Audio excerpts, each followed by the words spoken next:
October মাস শুরু থেকেই নিম্নচাপ এবং ঘূর্ণাবর্ত তৈরি হবে আবারও।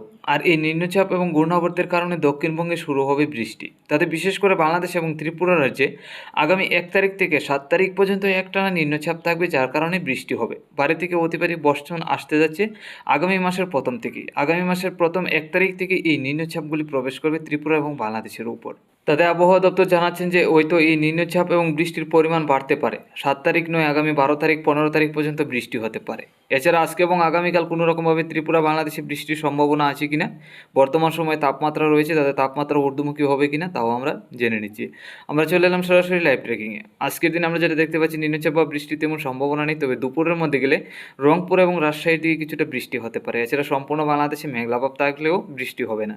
আমাদের ত্রিপুরা, আসামের শিলচর, শিলিগুড়ি, আলিপুরদুয়ার, গুয়াহাটির দিকেও তেমন নিম্নচাপ বা বৃষ্টির সম্ভাবনা নেই, হালকা পাতলা মেঘলাভাব থাকলেও।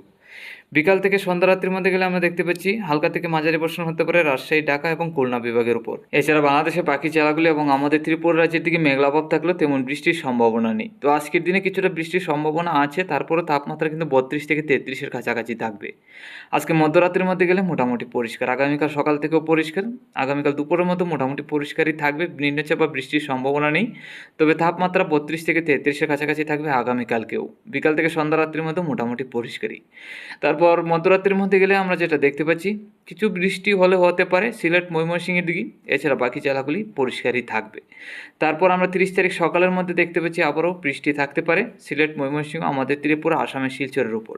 আর 30 তারিখ থেকেই নিম্নচাপ কিন্তু প্রবেশ করতে যাচ্ছে। 30 তারিখ থেকেই দেখুন আমাদের ত্রিপুরা এবং বাংলাদেশের কিছু জেলায় বৃষ্টি হতে যাচ্ছে 30 তারিখ সকাল থেকেই। তো 30 তারিখ সকাল থেকে মাঝে মধ্যে বৃষ্টি হবে এবং হালকা পাতলা বৃষ্টি থাকবে।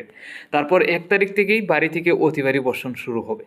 আর এই 1 তারিখের নিম্নচাপ এবং ঘূর্ণাবর্ত যে থাকবে বাংলাদেশের উপর, এই ঘূর্ণাবর্ত এবং নিম্নচাপটা আগামী 15 তারিখ পর্যন্ত হয়তো থাকতে পারে। আর 15 তারিখ পর্যন্ত যদি থাকে তাহলে কিন্তু সম্পূর্ণ দুর্গাপূজার মধ্যেই নিম্নচাপ থাকবে। দেখুন 1 তারিখ থেকে 2 তারিখ এবং 3 তারিখ ভারী থেকে অতি ভারী নিম্নচাপ দেখতে পাচ্ছি।